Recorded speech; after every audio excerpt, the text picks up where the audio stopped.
Um, so yeah, the last thing, Kyle, and we can talk a little bit longer about this. 343 came out and said that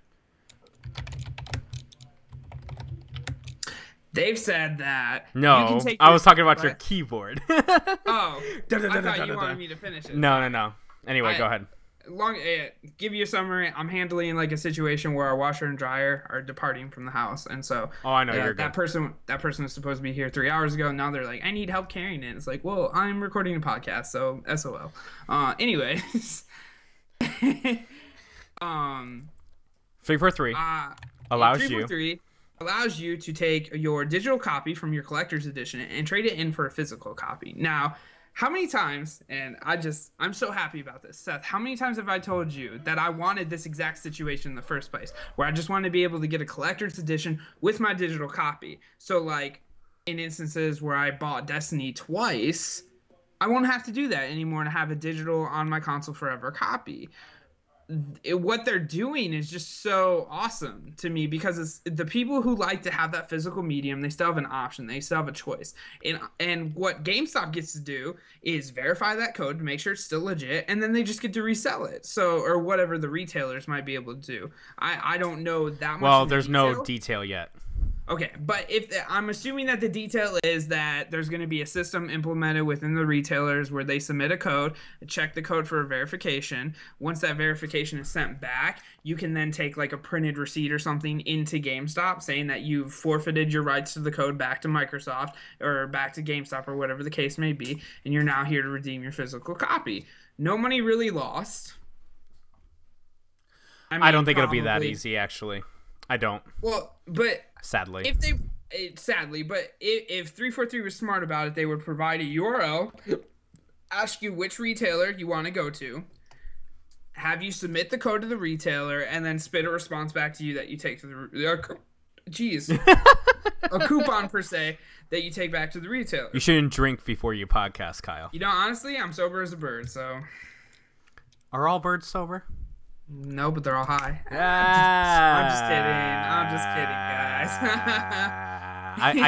I can't give you credit for that. That's terrible. That's absolutely though. terrible. It's funny though. Okay, I laughed, so it's funny. Okay, fine. No, I'm kidding though. I do not condone the use of drugs, and I did not inhale. No, No, but I think you're right. I think it's awesome. Yeah. 343. We talked about this many, many times. Halo 5 has to be amazing. They can't have any sort of fumbles. They can't have any sort of drops. This has to be it. You know what I mean? It has to be the best. It really does. And so they can't handle any sort of backlash. They can't have any. The game has to run perfectly. The servers have to work perfectly. It has to be the best Halo in the entire series. Yeah, and that's just gonna be. That's hard to do. It's honestly next to impossible to do. Like I've talked about this before, but the 343 cannot win. Whatever they do, they're gonna piss off somebody. If True. they make it too old, they're gonna piss off the new. If they make it too new, they're gonna piss off the old. If they make it two of each, one way or the other, just two in the middle, both audiences are gonna be like, So what they're doing with the free DLC, the code, the digital code, leading up with a lot of benefits of having, that beta that they did last year. They're taking all the right steps. Like, we haven't had a Halo beta since Halo 3 that came with Crackdown game. We haven't, and I honestly think, that's the magic sauce. Like, if you ship it, test it, and then when release it in more of a finished state, we're doing very minor updates past that ship date, then that's how you ship a game, if you ask me. Because a lot of these times, the games might work, but, for instance, Call of Duty Advanced Warfare, multiplayer is a different multiplayer than when it shipped. There's been major weapon rebalancing on a lot of the weapons. And personally, I've talked to Trevor and Cesar about this in the past, but I think when a game ships with a weapon that is overpowered, let it play. That's your fault. Sorry, don't balance it, because you balance it and you ruin your eco structure. You ruin the way people play the game. And if you didn't launch a beta, if you didn't allow for playtesting because you were afraid, Activision's afraid they're gonna lose like what, 1 million sales out of 10 million. It's like, so what? That's your fault. You did not take the time and effort to protect your game when it launched. I was listening to the Unbiased podcast earlier, or not Unbiased, a podcast Unlocked. I'll say Unlocked. Yeah, what are we doing? it's like Phil Spencer said, there's no such thing as a bad game. There's such thing as a game without enough money, though. And then I think it was Peter Moore argued that it's crazy how so many game developers still to this day do not understand that just delaying, taking the extra time and putting the extra effort, you will make that money back. You will get what you put into it back. So you delay for 6 months to perfect the game or to make it better, you will get that back in game sales with a higher rated game. It's taken the industry a long time. And I think that honestly, that's a lesson Sony's learned. Maybe not so much with like Drive Club, but with The Last of Us and Bloodborne and things like this. These are Sony exclusives where there has been a lot of time put into it. There have been game delays, like with Uncharted. I'm glad about this. The game delay with ESO. I like the way ESO shipped. Is it a game for everybody? Did it hold my attention the way I thought it would? Not really, but it's still a good game. It just had a little too much in the servers going on. But nonetheless, the point is just take your time, ship the games, and Microsoft is doing everything right with Halo 5. So got a little off topic there, but No. I mean, I think it's good to note, right? Because I think that I don't know.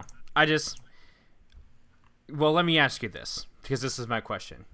Will there be a beta in August? No. Will there be another beta before this game launches? Yes. When? 2 weeks before the game comes out. Oh, that's it?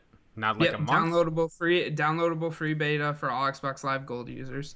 2 weeks before the game comes out. Okay, that's so when's the game coming out? When is it exactly? Game comes out October 28th.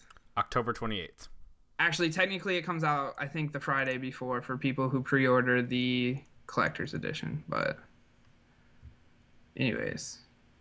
Oh, no, it's October 27th. My bad. And I believe early release on the 23rd for those who pre-ordered the collector's edition. Okay. So we'll see how that goes. I think we will see a beta from the 13th to the 20th or the 6th to the 13th in October.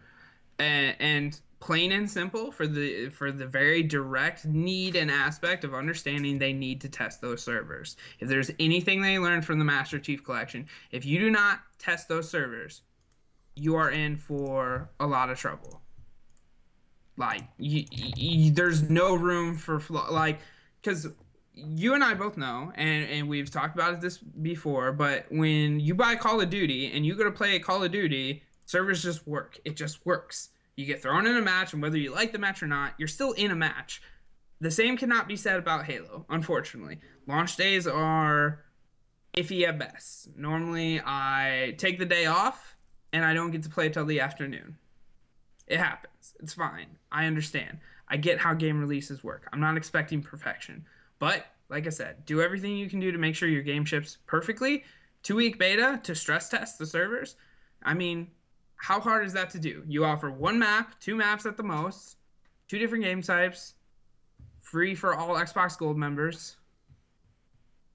Encourage people to buy the game. I hope they do a beta. I genuinely hope that they do. I don't want Halo to fail, as much as I greatly dislike that game.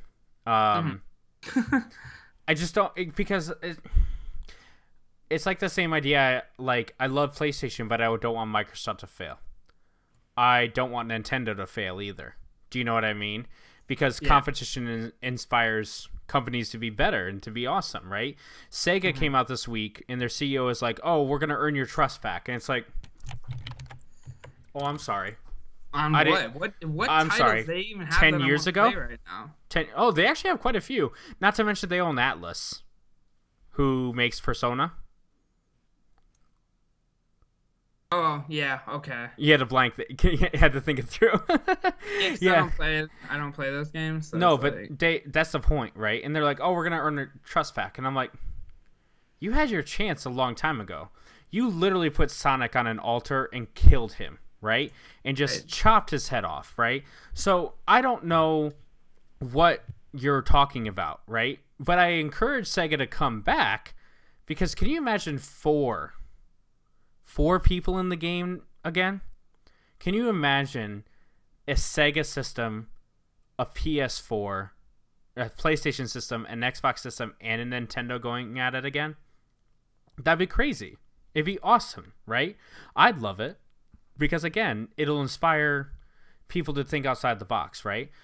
I love the fact that we're doing VR. I think it's cool that we're working towards it. I'm not a fan, right? But you look out there and you see that each individual company is trying to do something different. I think Morpheus is I'm afraid Morpheus is gonna be crap. I am deathly afraid. However, I am not afraid at all of, help me, the one that is owned by Facebook. Oculus Rift. Oculus, thank you. Oculus, all I could think of was freaking HoloLens. I don't freaking, because it's the coolest. It's the coolest looking one, that's for sure. Oculus will be successful, and I know it will work because it's been working on PCs. It's been 2.5 years in the making since it came out on Kickstarter. So we know that it's been out there and it's been working. I don't know about Morpheus, right? And whoever said PlayStation Move is the best idea in the world, let's throw all our weight behind it, just didn't understand the Wii. They didn't understand why the Wii was so popular, right? The Kinect was creative. It was a cool idea. And I actually think that the Kinect 2.0 is the most underrated used thing this generation. Not in terms of motion, but in terms of voice recognition and navigation. I think it's probably one of the best things that we've seen on a console in a long time, right? My point overall is I don't want it to fail. I don't. I actually want it to be successful. I want it to be amazing. I want I want to hop on my PlayStation and all of my friends are on Xbox playing Halo. I want that. I genuinely want that. See, I went around. I'm back. I came back. So I genuinely want that, but I'm so scared. I'm scared that they're not going to do the right thing. I'm scared that they're not going to beta it. I'm also afraid of them over betaing it, like they did, like Evolve did. 2K did with Evolve. Or Turtle Rock, I should say. That wasn't really 2K's decision, but you played the same part, and you're like, well, I either love this or I don't love it. I think it killed sales. I also think it killed them hanging around and playing with other friends and stuff like that too. Halo 5 needs to be the greatest campaign in Halo history. It already is. Right. Like, there are so many pieces. Like, Halo 1, interesting campaign. Made you go like, oh, that's a cool universe. Halo 2 was like, wait, what? There's like kind of this extraterrestrial, I mean, there's aliens, but there's kind of this like spiritual aspect to this stuff. Halo 3 was, I don't know, it was lackluster to me. I don't really think anything really stood out specific about the Halo 3 campaign. But 4 got interesting again, where it's like there's these different divisions there, and Spartan Ops specifically really developed that story. And showed what 343 could do, because you could tell that they were afraid to do that with like the actual Halo 4 campaign. They did not want to dive down that rabbit hole and not be able to back out of it, because like they could have just wrote off the Spartan Ops as like, oh, that was just fun lore that we wanted to do. It doesn't matter to the universe. But it got good reception to the point where people are like, where's season 2? Where's season 2? Season 2 never came, because I think they went and they were like, look, we've developed a great launch point for Halo 5. Let's just take it straight to Halo 5. No season 2. We need to just fully develop the storyline further. And I think that's exactly what happened. So I honestly think, like, normally in Halo, I am a straight to multiplayer person day one. Like, that first night, I am just, I want to get the maps. I want to know where things spawn. I want to know when they spawn and how bad kids are. But I think I'm gonna jump straight into campaign. Might even play it through on easy just so I can get the story down as quick as physically possible, and then go straight into multiplayer, and then I'll get my legendary achievements later. But I think that's actually a good plan, especially with how the servers will be the first day. You know what I mean? And I think that many of you Halo players out there should consider doing what Kyle is doing. I think it's a good idea, right? Especially if you're sitting there, maybe instead of going into a game complaining about the fact the servers aren't online, maybe hop into the other mode that's made for you too. It's made for you too. Enjoy that. And if you haven't really gotten into the story of Halo, and you don't have time to read a book or read Wikipedia, or read a book, read a mother. No, I'm just kidding. No, I'm too tired to read books. I don't read books anymore. I know. You know what I meant. I know. Yes.